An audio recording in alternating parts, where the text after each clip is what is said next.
예, 엔지니어링 부서의 백은수입니다. 반갑습니다. 아이솔레이터 더 락킹 시스템 관련해서 일단 설명을 드리겠습니다. 자, 일단 용어 정리를 먼저 말씀드릴게요. 저희가 아이솔레이터 도어 커버가 정식 명칭이 아닌데 사이트상에 있는 게 그러니까 함체 옆쪽에 붙는 이제 밥통, 우리가 일반적으로 이제 밥통, 뭐 아이솔레이터 커버 그런 식으로 명칭이 되어 있고요. 디스커넥트 판넬이라는 거를 좀 용어가 생소하실 거예요. 저희가 이게 아이솔레이터 함체, 그러니까 우측에 뭐 200 쪽도어들 이렇게 있는 그거를 정식 명칭 디스커넥트 판넬이라고 하지만 저희는 아이솔레이터 판넬이라고 하고요. 그 용어 정리부터 하고서 이제 다음 단계로 넘어가겠습니다. 일단 아이솔레이터 커버라고 해서 이제 함체 옆에 한 200mm 정도의 이 쪽도어를 붙이는 형태거든요. 그래서 약간 확장의 개념을 갖고 있고, 요 품번으로는 그 아래 표에 있듯이 저 사이즈만이 본사에서 이제 딱 제공하는 사이즈고요. 그 외적으로 되어 있는 것들이 이제 반영을 하기 좀 힘든 부분입니다. 그리고 방식은 저희가 사이드 그 조립하는 열반하는 거하고 크게 차이가 없고요. 실링 테이프 붙이고 단지 이제 차이가 나는 부분이 커버 같은 경우는 요런 액세서리가 이제 포함되어 있어 가지고 얘가 요 치부 방식도 위에서 걸쇠로 걸어 가지고 내리 꽂는 방식이라 좀 더 편리성이 좀 있습니다. 그리고 이제 사이드 액세서리하고 다른 게 거기 포함되어 있는 액세서리는 요런 볼팅 같은 게 있어 가지고 거기 이제 꽂는 형태로 이제 되거든요. 그래서 좀 더 밀착성이 좀 강하고요. 그래서 이 방식 같은 경우는 이제 좌측과 우측에 다 조립이 가능하고 여기서 주의할 점은 도어의 오픈 방향. 이게 항상 그 아이솔레이터 커버 방향으로 가야지 그렇지 않은 시에는 이제 구동이 안 됩니다. 그래서 이 부분 좀 유의를 부탁드리고요. 그리고 이제 함체가 나갔을 때 그 조립하는 이제 그 제품을 저희가 이제 가공이 돼 있는 부분에 조립하고 그다음에 이게 구동하는 부분을 이제 설명을 드릴 건데요. 저희는 요 함체까지만 하고 액세서리만 이제 조립해서 나가는데 이 부분이 이제 업체 제품입니다. 다. 그래서 요 부분은 그 다음 페이지에 좀 설명을 드리겠고요. 이게 방금 이제 업체에서 하는 그 조립되는 이제 파워 스위치라고 이제 말씀을 일단 드리고요. 두 가지 방식이 있습니다. 그러니까 와이어 방식과 그러니까 기계식 이 두 가지 타입이 있는데 요 같은 경우는 이제 속판에 요거는 함체 외부에 조립하고 요거는 속판에다 조립하는데 와이어기 때문에 그 속판과 1대1 매칭을 안 해도 되거든요. 근데 요 기계식 같은 경우는 속판 위치와 아이솔의 그 전면에 있는 가공과 1대1 매칭이라 정확하게 일치해야 됩니다. 방금 말씀드린 게 그 디스커넥트 핸들이라고 해가지고 나갔을 때 뭐 지멘스, ABB, 럭웰, 제너럴 일렉트릭, 에턴, 뭐 스퀘어드 요 두 업체 같은 경우는 이제 합병이 돼가지고 이제 그렇게 돼 있는데 요 제품들이 표준 이제 국제 표준에 맞는 아이솔레이터 판넬에 이제 적용을 할 수 있는 제품입니다. 이거 커버 이제 기본적인 액세서리들인데요. 요거 같은 경우는 이렇게 보시면 있겠지만은 요게 기본적으로 들어있는 부분이고요. 저희가 별도의 액세서리 품목을 잡을 필요 없습니다. 지금 아까 조금 전에 말씀드렸던 그 업체들의 각각의 모델별로 돼 있는 품목들이 있는데 저희는 요런 품목들, 요런 거는 그 핸들에 포함되어 있는 제품이기 때문에 요런 것들을 활용해서 여기가 조립이 가능하고요. 요거는 이제 조립성 매뉴얼인데요. 이제 아까 달았을 때 요런 회전 반경이나 방향성에 따라서 L과 R가 있기 때문에 우측에 달릴 때와 좌측에 달릴 때의 구성이 이제 조립 방식이 조금 다르긴 하거든요. 그래서 거기에 따라서 이제 움직임이나 아니면 도어의 프레임에 조립해 가지고 요걸 이제 잡아주는 형태로 가져가고 있습니다. 아이솔레이터 커버 같은 경우는 이 인피를 달 수가 있거든요. 그래서 전장 공간을 좀 확보를 하는 형태로 할 수 있는데 그렇게까지 한 선례는 못 받긴 하지만은 그래도 많은 부분이 만약에 필요하다고 하면은 이렇게도 가능하다는 거를 좀 설명을 해줄 수 있는 부분을 영업적에서는 했으면 좋겠고요. 인필 같은 경우도 이제 피치가 한 25 피치 해가지고 맨 뒤에서 한 50mm까지만 이제 최대 그 반영이 가능하고요. 요 이제 소파에 따라서 그 면만 맞춰주시면 될 것 같습니다. 자, 이번에 디스커넥트 판넬 좀 설명드리도록 하겠습니다. 일단 기본 구성은 8611-310 메인 함체에 들어가는 부분이고요.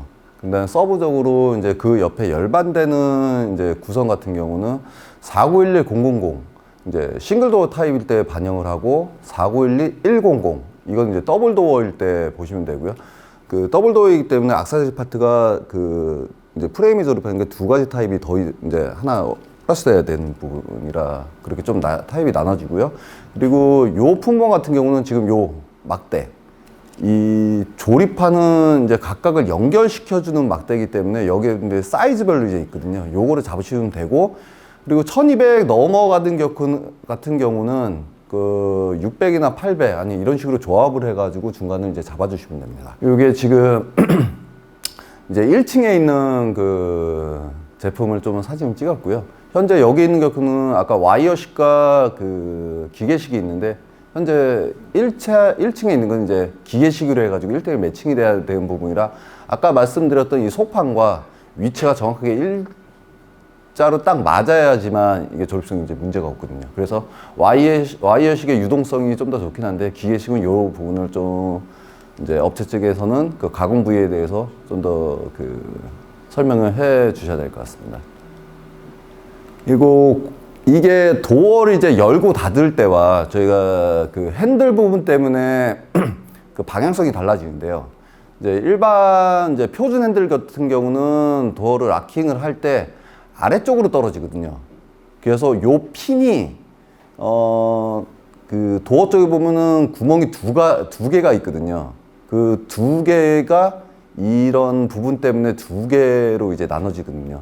그러니까 컴퓨터 핸들 같은 경우는 닫을 때 그 도어 레일이 위로 올라가고, 표준 핸들 같은 경우는 이제 아래로 떨어지거든요. 그러니까 요 부분 이제 컴퓨터 핸들, 이게 뭐 MOD나 이제 작업을 하는 사람들은 이 매뉴얼, 이 조립 방식을 알기 때문에 요거의 방향성을 잘 조립하는데, 이 부분도 요런 핸들 사항에 따라 그 방향성이 달라지는 거에 대해서는 좀 내용만 알고 계시면 될 것 같습니다.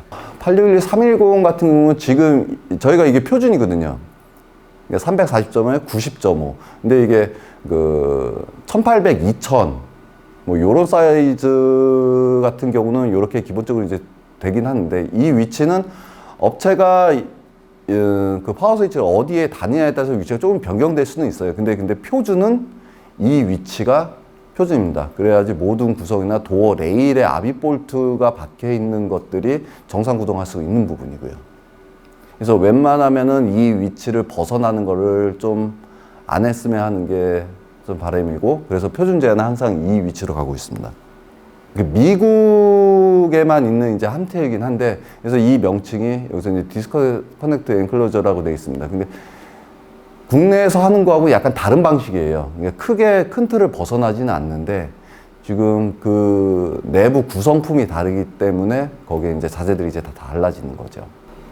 보통 우리가 그 아이솔레이터 판넬이라고 하는 게 요렇게 돼 있어요. 가공 자체가. 근데 가끔씩 보시면은 요렇게 위아래 볼팅이 있고 길게 하는 가공을 요청하는 데가 있는데, 이거의 차이점은 이제 전류가 이제 고전압과 저전압으로 나뉘거든요. 저희가 표준으로 하는 것은 약간 저전압으로 가는 거고, 가끔 보시는 이거는 이제 고전압용으로 사용하기 때문에 가공이 다른 게 있지만은 이제 구동성은 이제 동일하다고 보시면 됩니다. 구성 자체가 이제 좀 생소한 것들이 좀 많을 거예요. 근데 저도 요거는 크게 수입품을 사용 안 해봤기 때문에 요 부분은 이렇게만 돼 있다고 생각하시면 되고, 이제 그 업체에서 사용할 수 있는 거는 뭐 ABB, 뭐 애톤 요거는 다 같은 거, G, 뭐 지멘스 이런 거는 다 연동이 되게 돼 있습니다. 예, 그리고 세큐리티 락이라고 해서 이제 전자식 락 장치인데요. 요거에 대해서 설명을 드리겠어요. 일단 전자식이라 뭐 다른 거에 비해서 조금 간단해요. 그리고 나머지 구성품들은 다 같지만은 요 부분이 이제 전기가 들어갔을 때는 그 도어가 오픈이 안 되고요. 전기가 빠졌을 때만 이제 구동이 되는 부분이고, 보통 프레임과 도어, 프레임에 장착하고 요 파트 같은 경우는 요거는 이제 그 도어 프레임에 이제 장착하는 부분이고요. 이제 측면에다 장착할 수도 있고, 여기 도어 프레임 상단에다도 장착을 할 수가 있습니다. 이제 전압에 따라서 뭐 230V, 24V, 그리고 120V, 이건 이제 업체에서 선정을 해주시면 되고, 요 같은 거는 박스에다도 요렇게는 이제 요거는 이제 약간 VX에 이제 돼 있는 형태인데요. VX는 아예 요렇게 이제 할 수 있게 해놨더라고요, 위에다가. 근데 A 박스나 그런 것들은 아직 반영을 안 해보긴 했는데 좀 반영하기가 좀 힘들 것 같습니다, 현재로서는. 그래서 AX 박스 같은 경우는 전자식이 가능하다라고 생각하시면 되고, 그럼 전원을 어떻게 공급할 것이냐. 또 이제 도어 외부에 이제 파워 스위치를 달고 이제 속판에 NFB를 달긴 하는데, 요 봉 같은 걸로 해서 이제 외부에서 전원 공급이 가능한 거고요. 여기는 이제 저희 제품이 아니기 때문에 이제 업체에서 어떻게 활용하는지 정도만 생각하시면 될 것 같습니다. 네. 요거를 반영할 수 있는 이제 사이즈를 말씀드리면은, 이제 와이드 기준으로 400에서 1000 여기까지는 활용이 가능해요. 이제 단독과 열반 시에만. 근데 열반 시에는 도어 오픈 방향이 상당히 중요하거든요. 그래서 이 핸들이 있는 방향 쪽으로 이 수직으로 조립할 때는 꼭 돼야 되고, 요 안쪽으로 조립하면은 그 구동을 할 수가 없습니다. 그래서 요 조립하는 부분은 그렇게 이해를 하시면 될 것 같습니다. 이제 상단에다 할 때 요 프레임에다가, 그리고 도어에다 이렇게 장착해서 요 부분이 여기에 껴집니다. 이제 도어를 장착했을 때 그 상태에서 전원이 들어가면은 꽉 잡고 있기 때문에 이게 도어를 오픈할 수 없는 부분이고요. 생각보다 이게 약해 보이지만은 상당히 강한 힘을 갖고 있기 때문에 뭐 취약성에 대해서는 그렇게 걱정을 안 하셔도 된다고 이제 업체 이제 설명해 주시면 될 것 같고, 요 상부 같은 경우는 또 아까 그 단독하고 다르게 800에서 1600까지 이제 사용이 가능하고요.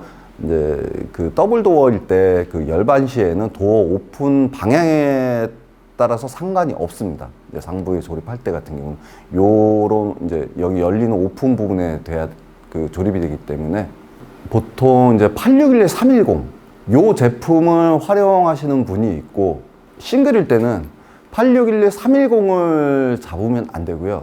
그러니까 4911, 000을 활용해서 잡아야지만 이게 그 전자식이 이제 반영이 가능한데, 요 부분에서 이제 혼선이 오시는 분들이 있더라고요. 그래서 이 전자식이 들어갈 때는 요 제품을 활용을 안 하고 4911, 000만 사용하시면 됩니다. 그리고 인터럽 킷, 아까 여태까지 말씀드렸던 부분은 전체 열반이나 어떻게 구성, 그 구동 원리를 말씀드리는 거고요. 이제 킷에 대해서 설명드리도록 하겠습니다. 보시면은 기본적으로 메인에는 4912, 000을 잡아주시면 되고, 요 같은 경우도 예, 이제 열반 시에 어느 제품이 지금 이 도어들이 이제 디테일 사항을 아까 설명드린 부분은 이제 각각 잡는 거에 대해서 말씀드린 부분이고, 요것도 그렇게 보시면 되고요. 각각의 이제 아이템들에 대해서 이제 좀 조립하는 위치나 아니면 이런 부분들, 만약에 여기 안쪽에 어떤 그 형광등이나 달았을 때 요런 표준 위치가 있기 때문에 그거에 대해서 좀 달 때 좀 유의사항으로 보시면 됩니다. 요거는 그러니까 아까 여태까지 말씀드렸던 부분에 이제 설명드린 거고, 그러니까 도어가 전원을 올렸을 때 외부 파워 스위치로 올렸을 때 이제 이 작동되는, 열렸을 때 얘네가 도어가 오픈되고, 닫았을 때는 파워를 내렸을 때는 도어가 열리지 않는 거에 대해서 일단 이상입니다. 들어주시느라 고생 많이 하셨습니다. 감사합니다.